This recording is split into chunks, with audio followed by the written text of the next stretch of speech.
జంతువులను చంపుకుంటూ వెళ్ళటం తప్పితే వీళ్ళ మార్పు ఏమీ లేదు.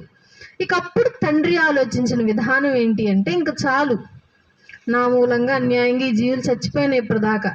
ఇప్పుడు దాకా మీరు ఇచ్చిన రక్తము, మీరు కాల్చినటువంటి ఆ మాంసము, ఆ క్రొవ్వు, ఆ ధూపము నాకంతా వెక్కసమైంది, ఎగిటేసింది, నాకు అసహ్యం అనిపించింది. కాబట్టి ఇక నేను డైరెక్ట్గా నా కుమారుడినే పంపించేసి నా కుమారుడికి సేమ్ మీకు నేను ఏ విధంగా శరీరాన్ని ఇచ్చానో ఆ విధంగానే శరీరాన్ని ఇస్తాను, ఆ విధంగానే రక్తాన్ని ఇస్తాను, ఆ విధమైనటువంటి మనసును కూడా ఇస్తాను. సేమ్ డిట్టో మీరు ఎలాగ ఉన్నారో నా కుమారుడు కూడా అలాగే ఉంటాడు.